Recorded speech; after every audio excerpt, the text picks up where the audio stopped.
dear students. Today I am going to start. The topic is policies of PTC. So the policies of Pharmacy and Therapeutic Committee. So regarding use of drug in hospital, Pharmacy and Therapeutic Committee कुछ policies establish करती है. Like first is proposal of new drug for the hospital formulary shall be submitted on the formulary request form to the pharmacy department. कोई भी drug अगर hospital formulary में, that is list of drug, अगर hospital formulary system में कोई भी new drug add हो रही है तो उसके लिए जो रिक्वेस्ट फॉर्म है सबसे पहले कहाँ पे जाएगा, फार्मेसी डिपार्टमेंट में. Then drug evaluated and approved by the committee will assign to one of the following category. जो भी ड्रग अप्रूव्ड हो रही है या इवेल्यूएट हो रही है वो इन कैटेगरीज की होनी चाहिए. Like first is formulary drug, second drug approved on the conditional trial period, specialised formulary drug and investigational drug. So formulary drug जो कि FDA अप्रूव्ड होती है और जो कि कोई भी जिससे ऑल जो सारे मेंबर्स होते हैं, स्टाफ मेंबर होते हैं, मेडिकल स्टाफ मेंबर होते हैं, वो उसे प्रिस्क्राइब कर सकते हैं, जो कि फॉर्मुलरी लिस्ट में होती है हॉस्पिटल के. Second is drug approved on the conditional trial period. तो जो भी ड्रग FDA अप्रूव्ड होती है बट इवेल्यूएशन उसका चल रहा होता है थ्रू दी PNT कमेटी के थ्रू, तो उस टाइम ड्यूरेशन में जो कि जिसमें इवेल्यूएशन चल रहा होता है 6 to 12 मंथ पे, उस ड्रग को उसे प्रिस्क्राइब किया जा सकता है. Third is specialised formulary drug.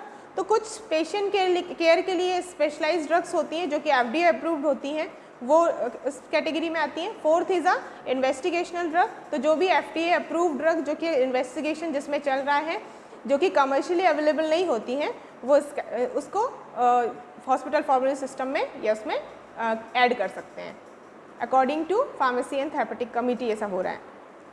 Next is drug which do not qualify for the 4 category listed above shall be considered as a non-formulary drug will not be stocked in the pharmacy. तो अगर ये चारों category में ये drug नहीं है, कोई भी ड्रग नहीं आ रही है, इन चारों कैटेगरी में नहीं है, सो उसे as a non formulary drug लेते हैं और उसे फार्मेसी स्टॉक पे स्टॉक नहीं कर सकते हैं. The committee is responsible for the rules and regulation which govern the pharmaceutical company representative activity in hospital. Rules and regulation जो भी बनाती है वो फार्मेसी एंड थेरेपेटिक कमिटी बनाती है. The pharmacy department is authorise to dispense drug according to the policies and procedure of the committee.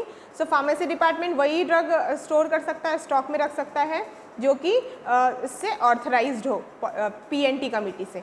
The pre signing of blank prescription और drug is order is prohibited. तो कोई भी pre signing blank prescription अगर दिया जा रहा है prescriber के थ्रू तो वो उसका ऑर्डर नहीं लिया जा सकता, वो प्रोहिबिटेड है. Drug recall. After receiving the drug recall notice, all the drug will be removed and replaced. This information is sent to the staff and representative hospital department. So drug recall होता क्या है?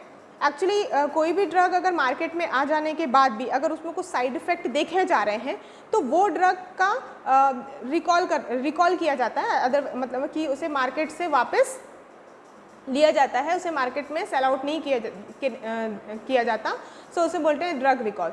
सो अगर कोई drug recall का notice आता है तो according to PNT committee क्या करना चाहिए, उसे रिमूव और रिप्लेस कर देना चाहिए और सारे स्टाफ मेंबर को बता भी देना चाहिए, इन्फॉर्मेशन दे देना चाहिए. The pharmacy department is authorized to dispense drug according to the policies and procedure of the committee. According to the formulary system, all drug will dispensed on the basis of generic name to avoid duplicate inventory and achieve a cost saving. Physician may specify a specific brand name drug when deemed necessary. So according to PT committee केवल वही drug dispense कर सकता है जो उसने authorise करी है. इसके अलावा जो भी फॉर्मुलरी सिस्टम में जो भी वो ड्रग डिस्पेंस कर सकते हैं, फॉर्मुलरी सिस्टम में वो ड्रग ऐड कर सकते हैं जो कि क्या होती है, जेनेरिक नेम से होती है, उसके डुप्लीकेशन को अवॉइड करने के लिए. और अगर फिजिशियन कोई स्पेशल ब्रांड नेम की ड्रग अगर नेसेसरी है तभी वो उसे प्रिस्क्राइब भी कर सकता है. The committee is responsible for the rules and regulation which govern the pharmaceutical company in hospital.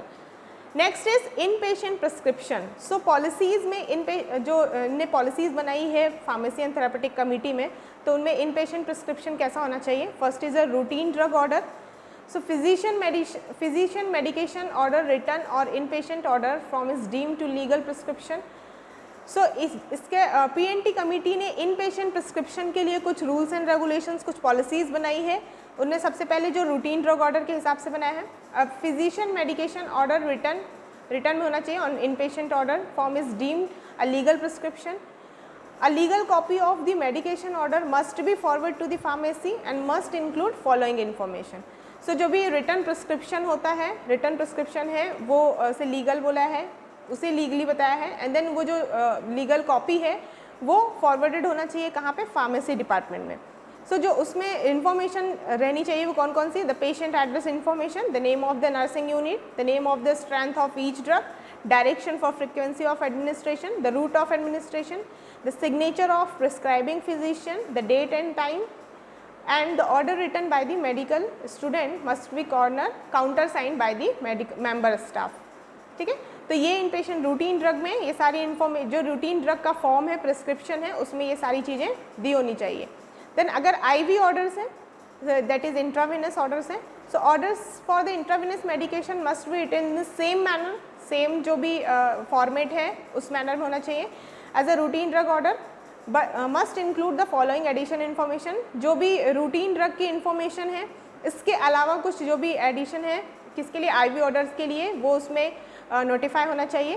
That is the exact quantity of the drug which must be added, the exact volume and name of the infusate system solution, specific direction for administration such as IV drip दे रहे हैं या IV bolus दे रहे हैं या IV push act, specific time to hang infusate solution and drip rate, specific direction for continuing or discontinuing any IV medications. So अगर IV order दे रहे हैं या IV ऑर्डर्स आ रहे हैं या इंट्रावेनस दे रहे हैं तो उसका वॉल्यूम कितना दे रहे हैं, इन्फ्यूजन सिस्टम उसका किस डायरेक्शन, जो भी एडमिनिस्ट्रेशन दे रहे हैं वो, उसका जितना भी टाइम अगर उसे हैंग करके रखा है वो, उसकी ड्रिप रेट कितनी है, उसे कंटिन्यू कर रहे हैं, डिसकंटिन्यू, ये सारी इन्फॉर्मेशन एक्स्ट्रा होनी चाहिए रूटीन ड्रग ऑर्डर के अलावा. मतलब रूटीन ड्रग की भी जो इन्फॉर्मेशन है उसके एक्स्ट्रा IV ऑर्डर में ये ऐड होनी चाहिए. Then total parental nutrition. So total parental nutrition designated to serve as a nutritional जो इन्फ्यूजन्स होते हैं उसे टोटल पेरेंटल न्यूट्रिशन में डाला गया है. तो इसमें इसेंशियल जो भी अमीनो एसिड है, कार्बोहाइड्रेट है, इलेक्ट्रोलाइट्स हैं, वो पेशेंट्स को इंजेक्शन कराए जाते हैं. उसके बाद ऑर्डरिंग जो होती है उनकी, द TPN मिक्सचर में only be prescribe by the authorise house staff physician in conjugation with the dietitian through the consultation. A 24-hour supplies to be ordered by the physician each morning. Only electrolytes and vitamins may be added to the hyperelimination solution. So according to PNT committee, उनके जो policies में क्या बताया है, जो TPN है वो केवल और केवल कोई भी फिजिशियन उसे प्रिस्क्राइब कर सकता है, कोई भी अर्थराइज पर्सन इसे प्रिस्क्राइब कर सकता है.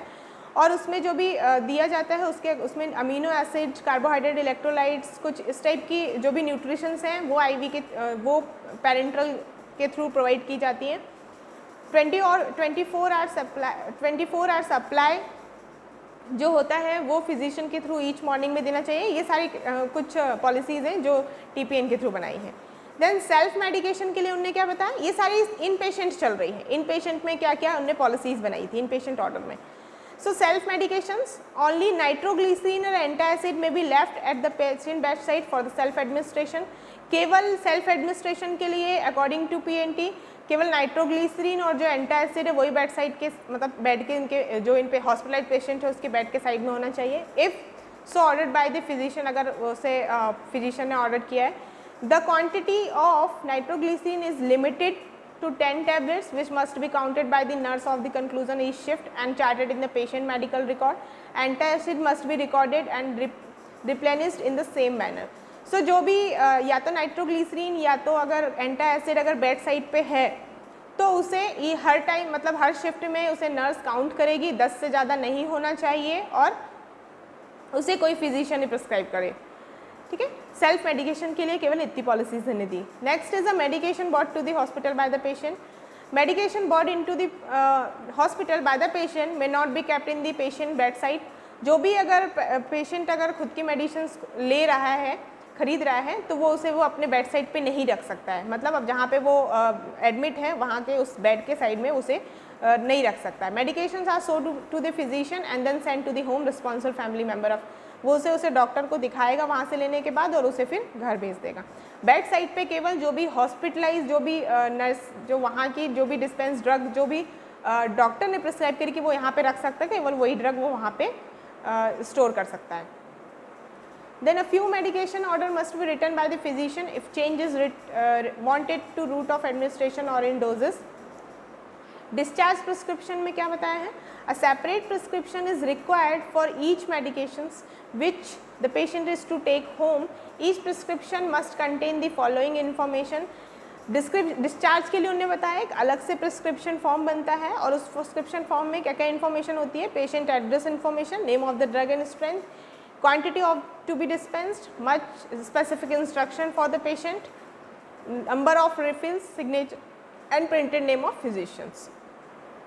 सो ये सारे पॉलिसीज इनने किसके लिए बनाए थे? इन पेशेंट प्रिस्क्रिप्शन के लिए.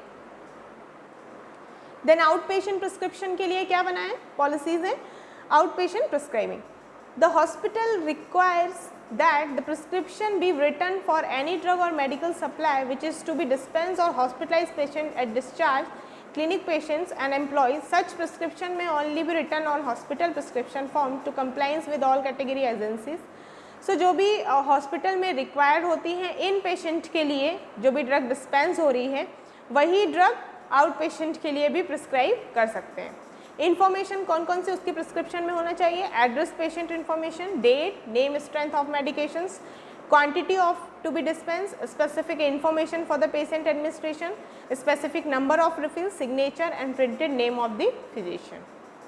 Prescription for control drug have special requirement which as follows. कोई भी जो कंट्रोल ड्रग है उसके लिए कुछ स्पेशल रिक्वायरमेंट्स हैं. Like all control drug prescription require the physician number. Narcotic are limited to 30 days, supply and no refills. These prescriptions are valid for 5 days and not valid if they are cross route out or any evidence of tampering. Drug like medium acting barbiturates are limited to 30 days supply and may be refilled up to 5 times within 6 months of issuing date. Drug like benzodiazepines and cough preparation may be refilled 5 times within 6 month issues days. सो जो भी out patient के लिए जो prescription तैयार होता है उस prescription के अकॉर्डिंग जो कंट्रोल ड्रग अगर उसे प्रिस्क्राइब की जा रही है तो उसके लिए कुछ पॉलिसीज़ हैं. लाइक नारकोटिक ड्रग है वो केवल 30 डेज़ के लिए ही दे सकते हैं और उसे रिफिल नहीं कर सकते, मतलब उसे वापस प्रिस्क्राइब नहीं कर सकता है डॉक्टर. ड्रग लाइक जो भी मीडियम एक्टिंग बार्बिचुरेट्स वगैरह हैं उसे 30 डेज़ के लिए सप्लाई वो कर सकते हैं, प्रिस्क्राइब कर सकते हैं और उसे रिफिल कर सकते हैं केवल 5 टाइम्स विद इन 6 मंथ में. जो भी बेंजोडाइजेपिन्स ड्रग हैं, कफ प्रिपरेशंस हैं, उसे भी 5 टाइम रिफिल कर सकते हैं प्रिस्क्रिप्शन में 6 मंथ के लिए इशू डेट से. तो ये कुछ पॉलिसीज़ हैं जो भी जो किस किस के लिए बनाई गई हैं. जो hospital and pharmacy and therapeutic committee, अलग अलग हॉस्पिटल में जो कमेटी होती है वो कमेटी अपने हॉस्पिटल के अकॉर्डिंग हॉस्पिटल फॉर्मुलरी के लिए, इन पेशेंट प्रिस्क्रिप्शन के लिए, आउट पेशेंट प्रिस्क्रिप्शन के लिए, ये तीनों के लिए डिफरेंट पॉलिसीज़ बना रही है. तो वही पॉलिसीज़ इसमें नोटिफाई किए गए हैं. Then thank you.